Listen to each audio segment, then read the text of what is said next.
Hi and welcome back to Quadrant channel. So in this video, we'll dive deep into Microsoft Fabric Workspace Outbound Access Protection, which we call it as OAP. So we will look at business problem, solution, and then the benefits shortly. And we'll also show you how to enable this feature in Fabric at workspace level. And then we will do demo end-to-end by activating the outbound access protection to block the outbound public internet access, and how you can enable those private endpoints to talk to the external sources, or if you need to probably cross communicate to other workspaces within the tenant, how you can achieve that with private link creation in Azure as well. Okay, so there's quite a lot that we need to go through in this video. So let us go through the problem statement, solution, and then we will dive into demo itself. Okay, so let's get started. Let us look into the business problem. So enterprises today using Microsoft Fabric, they need to ensure strict control of outbound traffic from their Fabric workspaces. But if you look at it, by default, Fabric can connect to many external public endpoints, right? So this creates compliance, data leakage, and security risks in regulated environments. So current implementation also has some limitations, which we will go through and point out, so that we'll be aware of such limitations as well, and any bugs that make planning and testing tricky. So let's go through it and see what we have as a solution. So the solution to it is Workspace Outbound Access Protection. Provides a way to kind of restrict your outbound traffic to approved destinations only, right? So it's going to basically block all of your traffic to outbound public internet. So you'll go ahead and approve some destinations by creating those managed private endpoints, and allow some traffic, or to create that allow list within your protected workspace.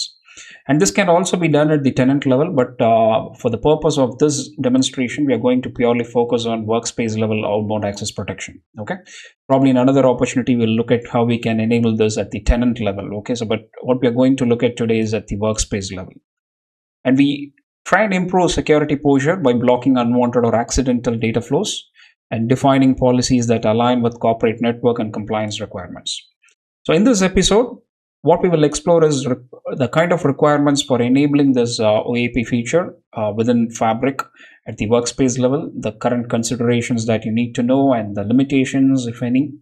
And we'll also go through an applied scenario, as I mentioned, with the architecture diagram, right? So a couple of scenarios. If we need to connect to external sources like ADLS Gen 2 or Azure SQL database, which supports managed private endpoints, or what if we need to do cross communication across your workspaces within the same tenant, right? So we'll go through that for enterprise rollout scenario end to end. Okay, and what are the benefits? So let us go through the benefits quickly, right? So it kind of prevents those data exfiltration to public internet or leakage by restricting the outbound connections only to approved destinations. So you know what you're, to whom you're sharing with, to kind of what kind of sources you're sharing your data with out of your workspace. Okay, so which is very important for enterprise level projects, data projects, to kind of secure all your data within your workspace. And it improves compliance readiness for regulated workloads. So we know clear outbound control policy, and enables secure Fabric adoption at scale with consistent guardrails across workspaces and teams. And it kind of reduces attack surface as well by blocking any unknown untrusted external endpoints, and minimizes shadow integrations and accidental external data sharing, which is quite critical. And it kind of simplifies the audit evidence as well, because it's very easy to show what kind of outbound endpoints that you're connecting to are allowed, or but when it comes to open internet, you don't have any control.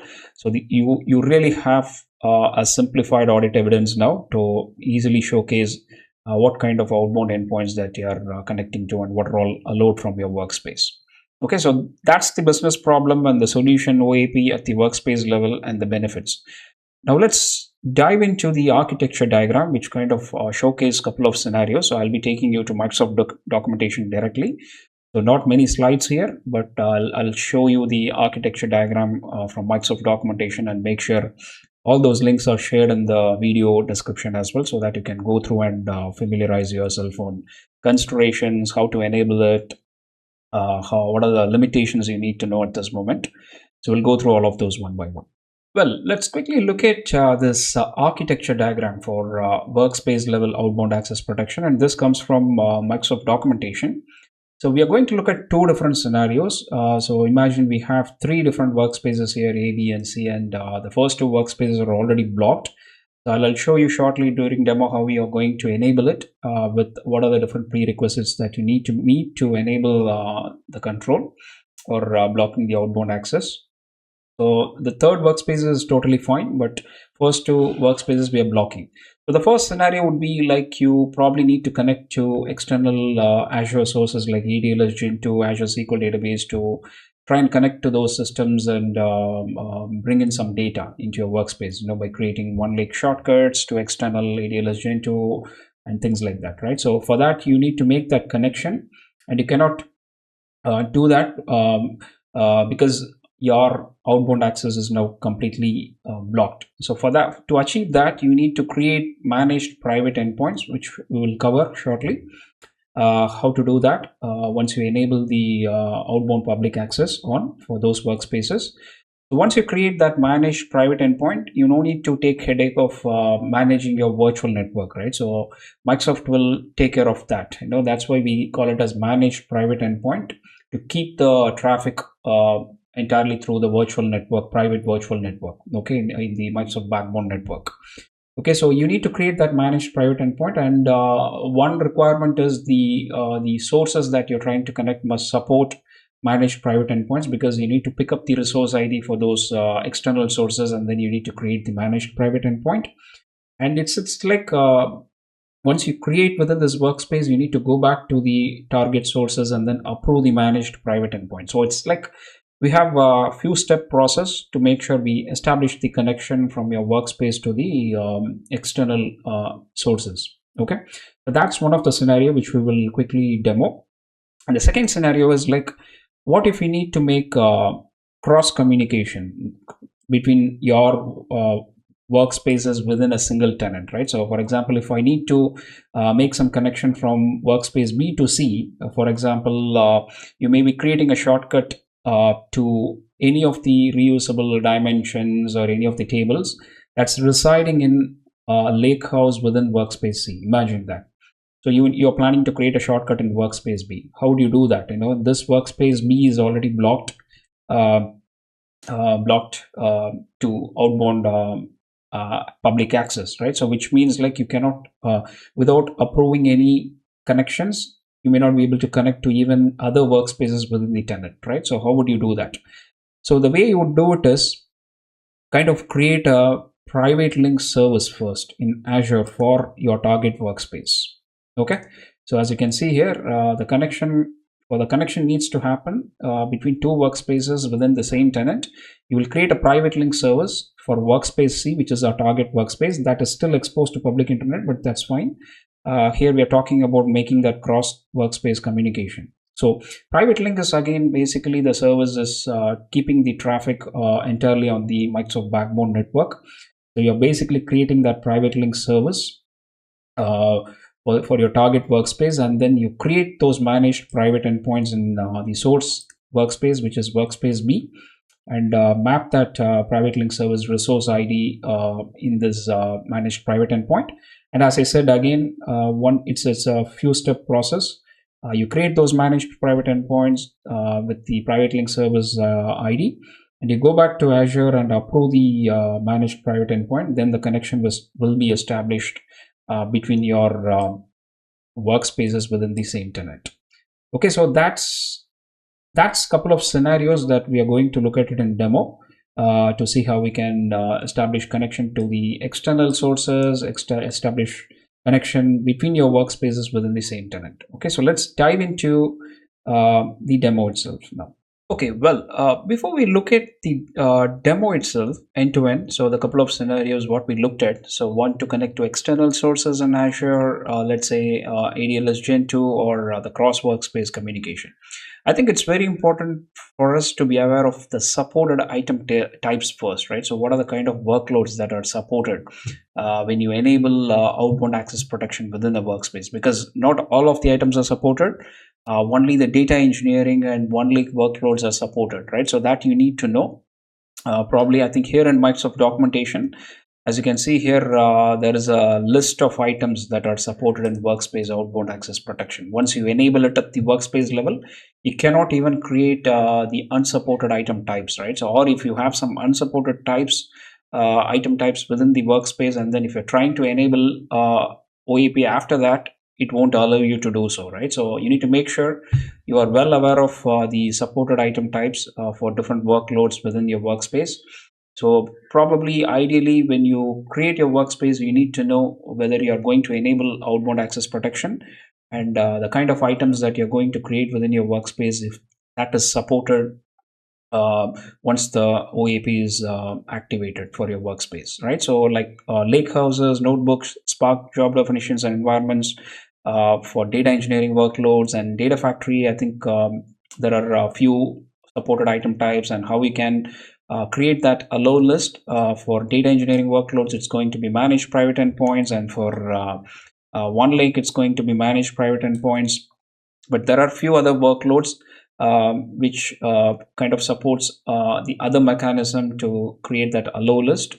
But that we are not going to focus on this session, maybe in another opportunity. But we will look at, as I mentioned, the managed private endpoint to external Azure source and cross workspace communication. Okay, so that we will look at, and also we'll try and create one lake shortcut in the protected workspace to see if we can access the lake host tables from the target workspace. Okay, and I think also make sure you kind of aware of the considerations and any limitations at the moment at the time of recording. So the regional level restrictions, it's only available where the Fabric data engineering workloads are supported. So that you need to know. And with respect to licensing and capacity, you cannot activate OAP with the trial capacity. You need to have an FSKU. Other than that, it's not supported. And one critical thing is you need to make sure you are activating or re-registering the Microsoft Network resource provider on your Azure subscription, which I'll be showing you shortly. But that is required because when you register Microsoft Network resource provider, it will enable the required REST APIs and the other required resources to make that communication for you. Okay, so that's one of the critical requirement which we need to keep in mind with respect to licensing and capacity stuffs. And I think around workspaces with unsupported artifacts, there are few things to keep in mind. As I mentioned, if you have something unsupported in your workspace, then you cannot enable OAP. Okay, so maybe if you have a fresh workspace, you can apply the OAP, and then probably you can start creating those supported item types. So you have to be really careful and decide upfront at the time of workspace creation itself. Okay, and there are some general limitations which I'll probably provide the link in the description for you to take a deeper look into it, to be well aware of the limitations which we need to know even before blocking your workspace to outbound public internet. Okay, well, now let's look at the prerequisites to enable this feature, right? So the first thing which I'm going to show you in Fabric Workspace, I think at the admin level, so I think I cannot show you because you need required role to get into admin settings under Fabric governance and administration admin portal. And I have limited view here within admin portal due to the restrictions. But if you are a Fabric admin, you should see more options at the tenant level and other settings. So the one critical setting that you need to enable at the tenant level is this, configuring workspace level outbound network rules that needs to be applied. And to apply this, you need to have required Fabric administrator role to enable this, and that's one of the prerequisites that you need to make sure this setting is enabled to activate the OAP at the workspace level. Okay, so that's one. Let's come back to Fabric portal real quickly, and let me look at my source. So I have a couple of workspaces. Let me show you that. So I have created a workspace which is OAP. This is my source workspace, which I'm going to protect this workspace by enabling the outbound access protection feature. And I have a target workspace which I'm going to check if I can establish cross workspace communication with private link. Okay, so that's the idea. So this is my workspace. Let me get into my OAP workspace, and this is kind of protected. So how you can go ahead and make sure you protect this workspace, right? So let's go get into workspace settings. Okay, so get into workspace settings, and there are quite a lot of options that you see on the left navigation, and there's something called inbound and outbound networking, right? So I think in another video we will dive into inbound networking aspects, but we are going to look into the outbound networking aspect. Okay, so this is where you take control of it. Don't worry about this couple of private endpoints that I already created and tested before showing this demo. Maybe we can go ahead and delete this and create this from the start. Okay, so let me go ahead and delete these private endpoints just to make sure we go through it together in this video. Okay, and then go ahead and refresh it, so it will be taken care, don't worry.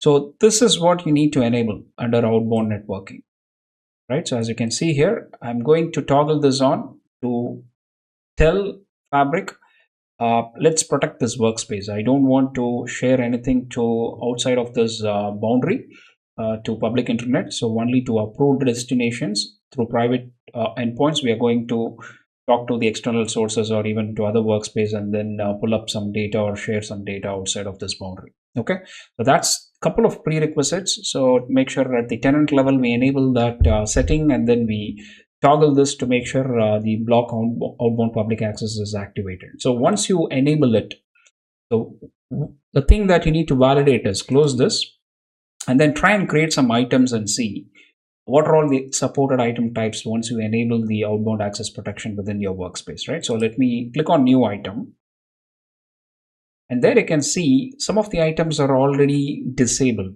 right? So as you can see here under get data, I can only see data flow chain to notebook, Spark job definition, and everything else like copy job, event stream, those are not supported. And you can see there is a message saying that this item can't be created in this workspace due to security settings applied by the workspace admin, because we have already enabled the OAP feature to block all the outbound access to public internet. So we need to make sure we allow the list of sources to safely and securely connect to those sources. Okay, so you can just scroll and check.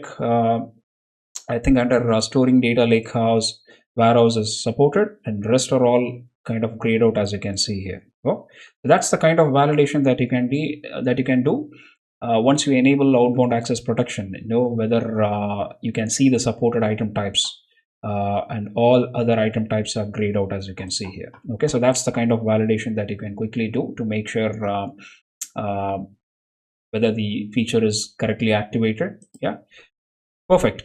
Now I think this is our source workspace where we are protecting, and I already have a lake house created, which is my source protected lake house. Okay, so that's one of the supported item that you can create it. Okay, we have already created that and we are keeping it ready. Okay, great. So now let's come back to Azure. Okay, so I'm in Azure portal now. So the one other prerequisite I told you, apart from enabling the tenant level setting, you need to get into your subscription. Okay, so let me get into my subscription, and the Microsoft network resource provider, right? So that's something I told you. So you have to navigate to resource providers under settings in your subscription, resource providers, click on that and filter the resource provider by Microsoft.network. And as you can see here, I've already registered just to make sure I'm testing this feature out. So if you're doing this for the very first time, you need to make sure the Microsoft.network resource provider is registered. Even if it's registered and if it's not working, you can always go ahead and re-register as well. Okay, so make sure we register this resource provider, and that's one of the prerequisites to enable OAP as well.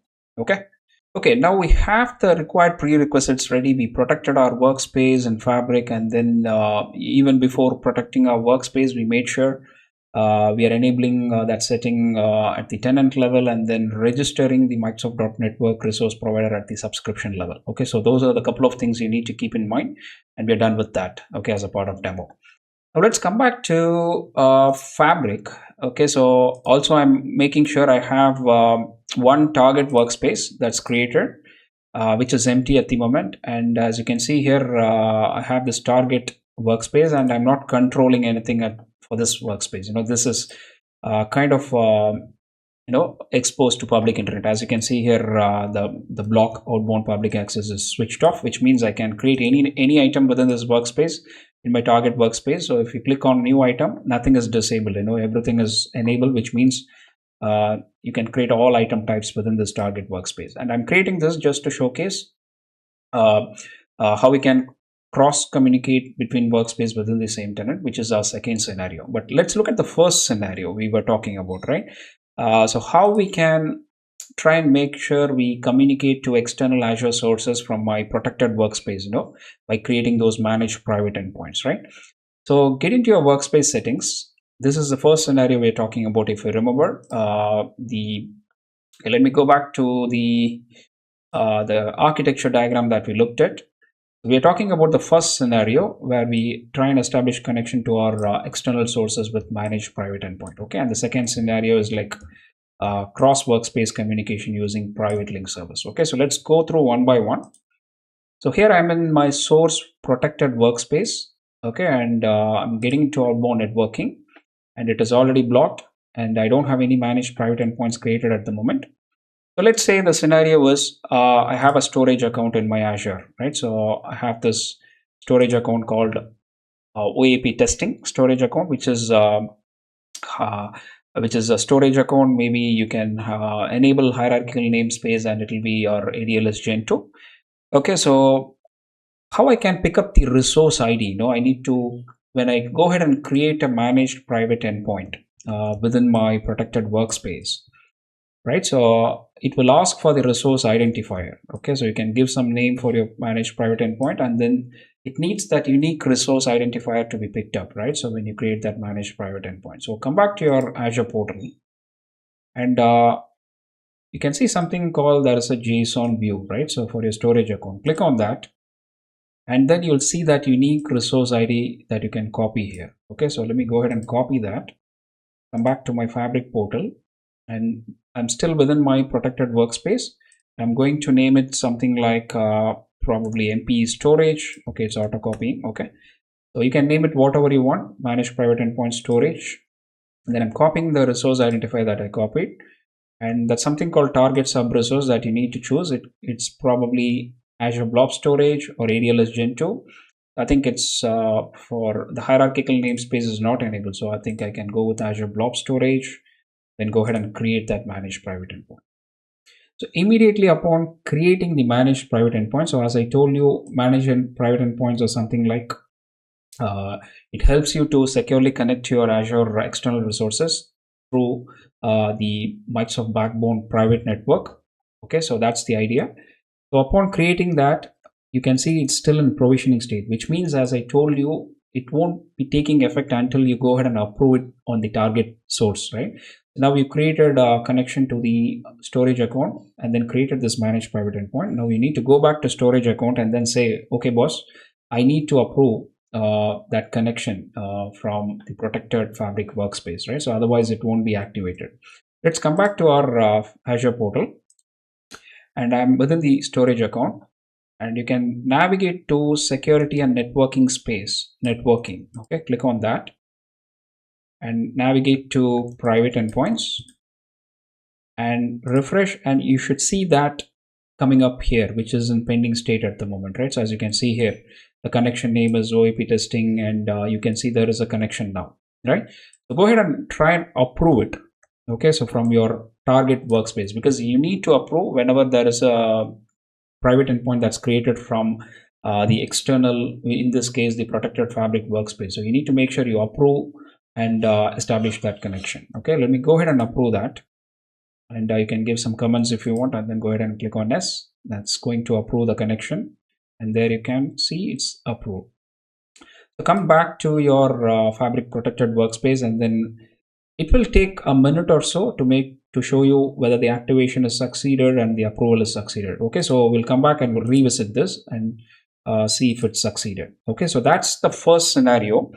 So once I establish this connection, what can I do in my protected workspace? I can make connection to my storage account, and then pull some data files that you would want, or whatever you are storing here in the storage account. You can now securely connect the storage account from protected Fabric workspace, and then try and ingest some data if you want.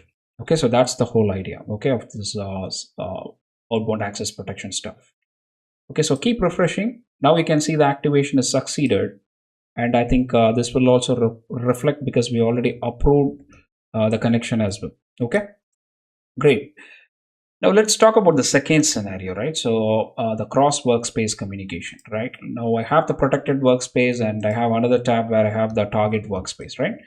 So now in the target workspace, let's say we have a lake house. Let's go ahead and create a lake house and probably ingest some sample data, right? So and then try and see if we can create a shortcut in my protected workspace and then access some data from my target workspace, once we set up those private links. Okay, let me first create a lake house in my target workspace. Okay, let me go ahead and create a lake house, and I name it LH OAP sample, or whatever you want to name it, and then I'm going to disable it for now, lake house schemas, and then go ahead and create it. Okay, this is not my protected workspace again. Okay, so I'm going to test that cross workspace communication now using private links as my second scenario, the demo. Let's go ahead and create that lake house. Okay. Okay, while this is created, right, so I'm going to dump some sample data as well once it's created. Okay, so let's keep refreshing and see if the lake house is getting loaded.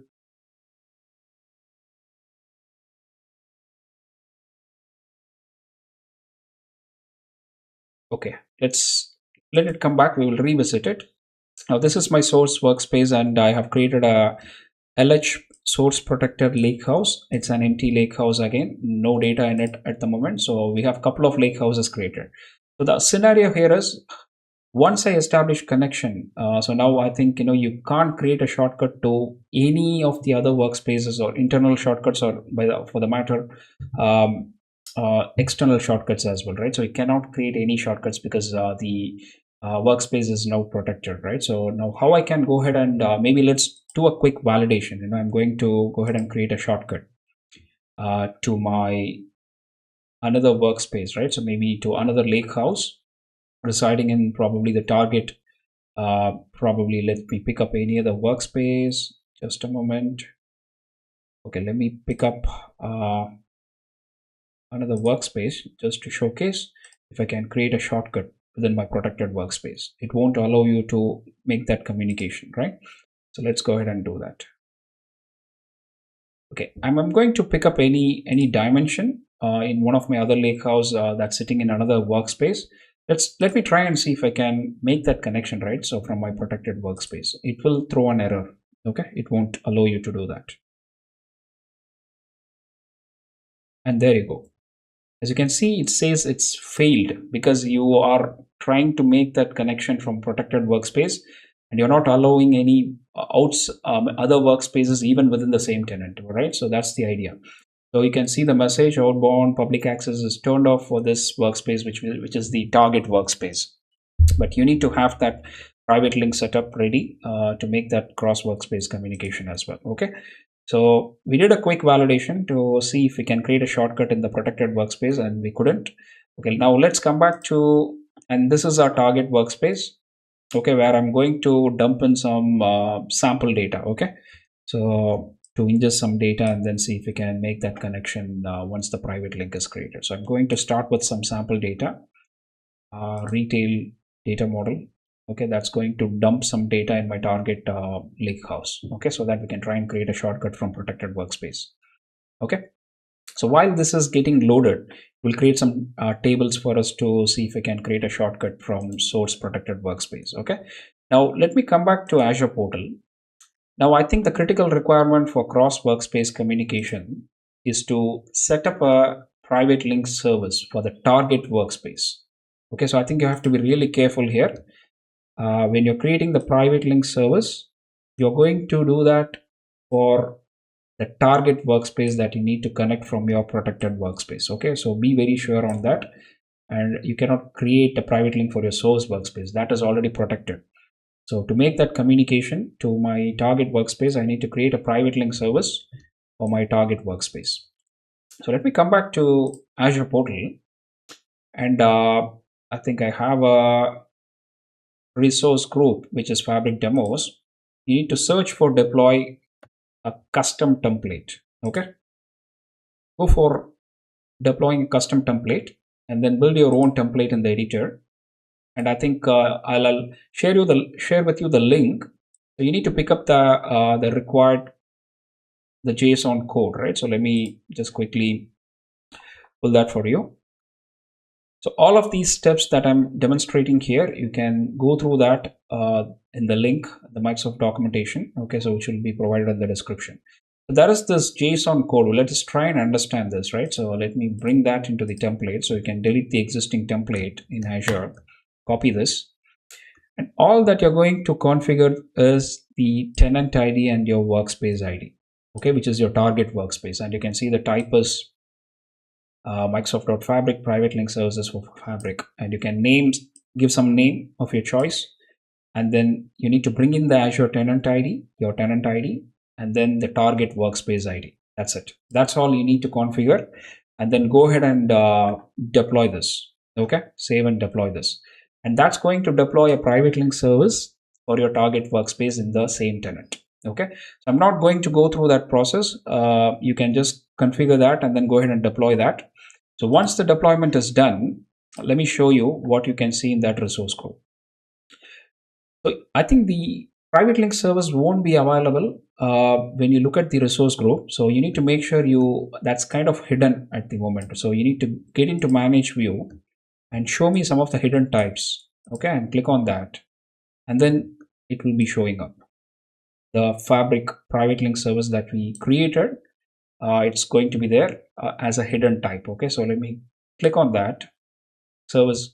So once you deploy that, you should see the private link service is created with the type. As you can see, the type information under the subscription, and the location is going to be global with the tenant ID information and the workspace ID. And the way you can get your workspace target workspace ID. Okay, so now the sample data is loaded, as you can see here in my target workspace. So in the URL, when you have your workspace open, right? So next to groups, you see this unique ID, right? That's your workspace ID. Okay, so in case if you're wondering how we can pull up the workspace ID to create the private link service in Azure. Okay, so once you create the private link service, and we are good to go now. Now we have that private link service to the target workspace. So come back to your protected workspace, okay, your OAP workspace, and get into workspace settings. Now remember, again, we need to create the managed private endpoint to make that connection, right? So the first scenario, we now establish connection already to external Azure storage account. As you can see here, it's now activated and ready. Now we need to create that second managed private endpoint, and this time you need to pick up the resource ID from your private link that you created for your target workspace. That's it. So come back to your private link service that you created for your target workspace, and pick up the resource ID from JSON view. Copy that. I'm just highlighting that for you real quickly. Pick it up and come back to your source protected workspace. In outbound networking, go ahead and create another private endpoint. Paste your resource identifier, and this time I'm going to call it as manage private endpoint to unprotected workspace or something like that. Okay, whatever you want to name it. Okay, so which is my target workspace, and the target sub resource is going to be my Fabric target workspace. So this time we are going to communicate between workspaces within the same tenant, right? So go ahead and create that after pasting your resource identifier and click on create. So it will not be activated still. As I told you, it's a few step process. You're creating private link servers, and then coming back to the Fabric portal under network security, create that managed private endpoint, and it will be still in provisioning state. You need to go back to the Azure portal private link service section, and then approve this managed private endpoint that you're creating here. Okay, so go back to Azure portal again, Close this, and then come back, search for a private link. Okay, so private link. So that will give you all of the private link overview, and then any pending connections that you may have that you have created. So here we have just created a private endpoint, uh, mapping it to the private link service for the target workspace. So you need to approve that in the network foundation here. So let me get into pending connections, and there you can see it's coming up, right? The Fabric OAP private link service, the connection is pending. So go ahead and approve that in Azure portal and give your description, and then try and approve that private endpoint connection. So once you approve that in Azure portal, okay, at the network foundational level, the pending connections, it will take a bit of time to go ahead and approve that. You can monitor the state, and there you go, it's approved. Yeah. So once it's approved, you can refresh and see that. Okay, so the description, you can give something, and this is now in approved state. Come back to your protected workspace, and then keep refreshing this part, and there you go.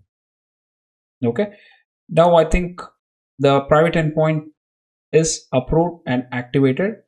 So the next step is to see if I can create a shortcut in my protected workspace to my target workspace, right? So let's close this, and I have my source protected lakehouse here. Let me open that, and I have my target workspace with some, I think you are getting some network error, but that's fine. I think we have some data loaded, sample data loaded already to the target lakehouse, right? So let's come back to the protected lakehouse, and let's try and create a shortcut and see this time if you're able to make that connection. Okay, go ahead and create a, let me make sure I'm selecting tables and then new shortcut.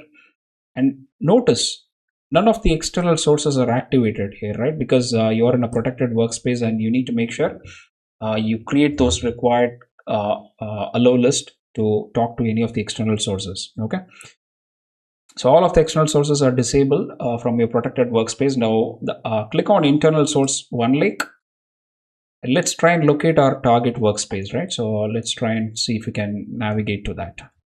So I can find my protected workspace somewhere. Okay, so it's the OAP sample, right? So that's the workspace, the target workspace that we created, right? So which is Lakehouse OAP sample. That's my target workspace. Let me click on that and navigate to that lakehouse. That's my target lakehouse in another workspace. Okay, so the workspace name is, I think we named it as test target workspace OAP, and the lakehouse name is OAP sample in the target workspace. That we're trying to establish connection.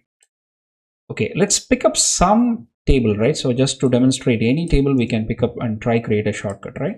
I'm going to pick up the customer dimension from my target lakehouse and see if I can create a shortcut from my source protected workspace to the target workspace. Okay, let's go ahead and create. If you remember, I couldn't create that previous shortcut since we didn't have any connection. Now we have the private link set up for my target workspace. And then we also made sure from our protected workspace, we created that private endpoint and then approved the private endpoint in the network foundation in Azure as well. Okay, let me go ahead and create it and see if I'm able to establish connection now. Well, please keep in mind, I think once you create those private endpoints in your protected workspace, right? So we have now a couple of private endpoints that we created. It won't be taking immediate effect, right? So you have to probably wait for 10 to 15 minutes. So I think I'm going to wait for that time and then come back and then show you if we're able to create that shortcut. Otherwise, you're going to still get that error when you're creating shortcut to your target workspace.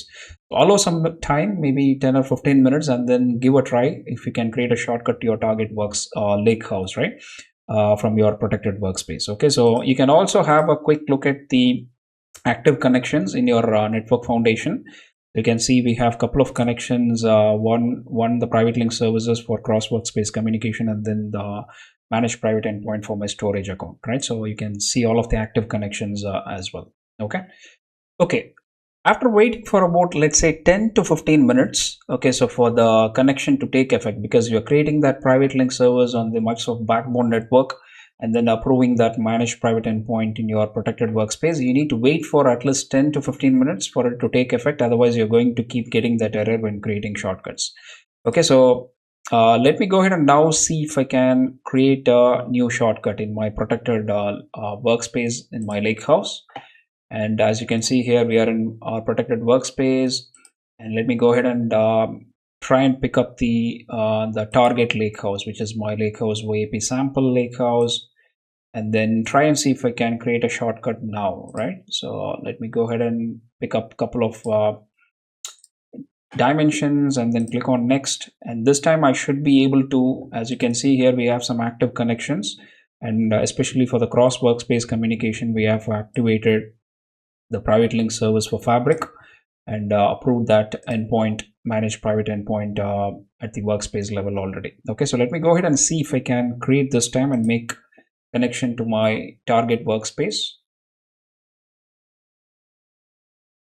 And boom, there you go. I think you can now create a shortcut successfully to try and talk to the other workspace, right? So which is your target workspace. That's, I think, for some reason we are getting some error to load the table here, but the data is out there. Okay, so we loaded with some sample data in my target lakehouse.